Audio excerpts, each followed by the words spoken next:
যাক বাবা, বিয়ে বাড়িতে চলে এসেছি।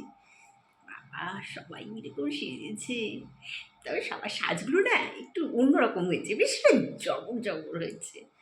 আমার সাজটা সবচেয়ে সুন্দর, সিম্পল, অথচ কত সুন্দর। সবার থেকে আমাকেই মনে হচ্ছে একটু বেশি ভালো লাগছে। এই, আমি এখানে। দাঁড়া দাঁড়া, যাচ্ছি। তুই প্রথমে বল, তুই কেমন আছিস? কতদিন পরে দেখা, বল। উফ, কি ভালো লাগছে রে। চন্দ্রাদি, সত্যি তোকে দারুণ লাগছে, কি বলবো, ফাটাফাটি লাগছে। আমার তো মনে হয় তুমি সবার থেকে সুন্দরী। দারুণ চন্দ্রাদি। ও আচ্ছা চন্দ্রাদি, চলো সেই আগের মতন একটু ফুচকা খেয়ে নিই আগে, তারপরে অন্য কথা হবে। বিয়েবাড়ি এসেছি বলে কথা বলো, একটু ফুচকা না খেলে হয়? চলো চলো চলো, একটু ফুচকা খেয়ে নিই, চলো। ফুচকাটা ভালোই ছিল, কিন্তু জলটাতে আর একটু যদি ঝাল হতো, আর একটু যদি তেঁতুলটা বেশি করে দিত, আরও ভালো লাগতো, কি বলো?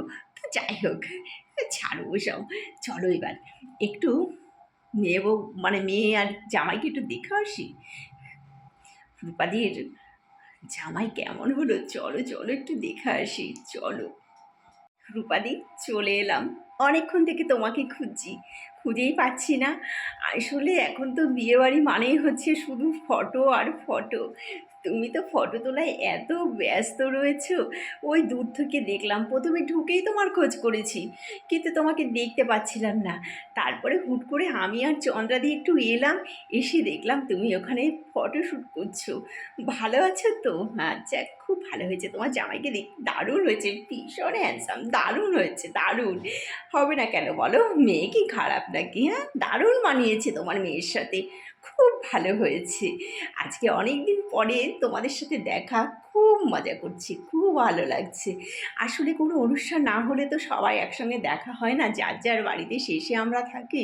তো যাই হোক, এই অনুষ্ঠানে সবার সঙ্গে সবার দেখা। হ্যাঁ হ্যাঁ, অবশ্যই অবশ্যই, তুমি চিন্তা করো না, আমরা ঠিক খাওয়া দাওয়া করে যাবো, নিজের মতন গুছিয়ে ঠিক খেয়ে দেবো। তুমি একদম ভেবো না, তুমি মেয়ে জামাইকে নিয়ে এখানে থাকো, অবশ্যই আমরা খেয়ে দিয়ে যাব। কি বলে চন্দ্রাদি? একদম একদম। হ্যাঁ হ্যাঁ হ্যাঁ, তুমি যাও তুমি যাও তুমি যাও, তোমাকে ডাকছি, আজকের দিনটাতে তুমি ব্যস্ত থাকবেই, তুমি যাও, আমরা এখানে আছি, একটু গল্প করছি।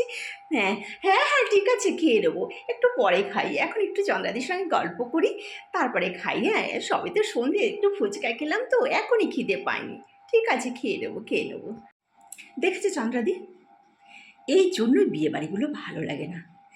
বিয়েবাড়িতে আসলে পরে মায়েরা এত বেশি ফটো তোলা নিয়ে ব্যস্ত থাকে যে আত্মীয় স্বজন আসলে পরে বা বন্ধু বান্ধব আসলে তাদের আপ্যায়নের কথাটা তাদের মনে থাকে না, তারা ফটো তোলা নিয়েই ব্যস্ত থাকে। আমার তো ওই জন্য একদম ভালো লাগে না, খুব একটা বিয়েবাড়ি আমি ওই জন্য যাই না। এর আগেও একটা আমাদের পরিচিত একটা বিয়েবাড়িতে গেছিলাম, ও বাবা, ওকে একটা গিফট দেব, সে দিতেই পারছি না। ওর মা এমনভাবে মেয়ের পাশে গ্যাঁট হয়ে বসে আছে, মানে ওটা যে একটা বিয়ে বাড়ি, আমাদের চেনা জানা একটা বিয়ে বাড়ি, সেটা দেখে মনেই হচ্ছে না। কি মনে হচ্ছে জানো? মনে হচ্ছে সিনেমার শুটিং চলছে, সেই শুটিংয়ের বিয়ে হচ্ছে। আর ওটা হচ্ছে ওর আর কি শুটিংয়ের মা। মা যেভাবে পোজ নিয়ে একেবারে এরকম এরকম করে ফটো তুলছে, তোমাকে কি বলবো, মানে। আর ক্যামেরাম্যানগুলোও হয়েছে একেবারে, সে গুনে গুনে পা ফেলবে, ক্যামেরাটাকে এরকম করে রেখে দেবে। বাবা রে বাবা, কি বলবো। তারপরে অনেকক্ষণ দাঁড়িয়ে থাকলাম, শেষে একটু বিরক্তই আসছিল। তারপরে যাই হোক, অনেক বলে কয়ে ম্যানেজ করে তারপরে একটু ভেতরে গেলাম, গিয়ে গিফটটা দিয়ে একটু গিয়েছি, যখন একটু না খেয়ে আসলেও হয় না, একটু খেয়ে তারপরে চলে এলাম। এগুলো এত মানে খারাপ একটা বাজে অভিজ্ঞতা। আবার তার মধ্যে দেখো, কে টেবিলে খেতে গিয়ে কী বিচ্ছিরি অবস্থা, বাবা। সে টেবিলে খেতে গিয়ে আবার লাইন দিয়ে দাঁড়াতে হয়, বাইরে দাঁড়িয়ে থাকতে হয়, কখন সে খালি হবে।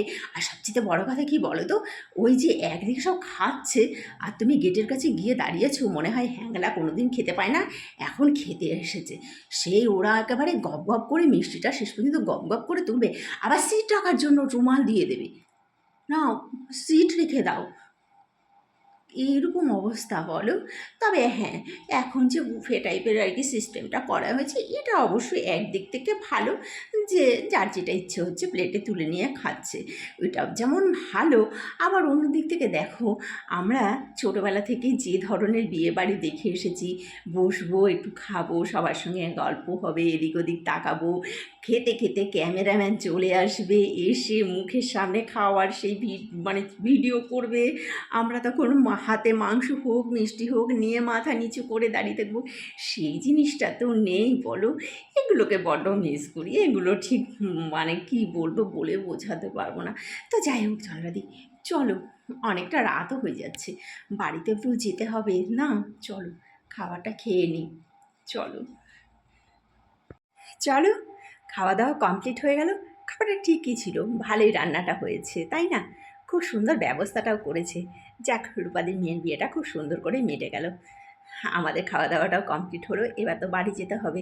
ইচ্ছে করছে না যেন, অনেক দিন পরে তোমার সাথে দেখা হলো তো, তো ইচ্ছে করছে না, মনে হচ্ছে একটুখানি তোমার সাথে আরও থাকি, গল্প করি।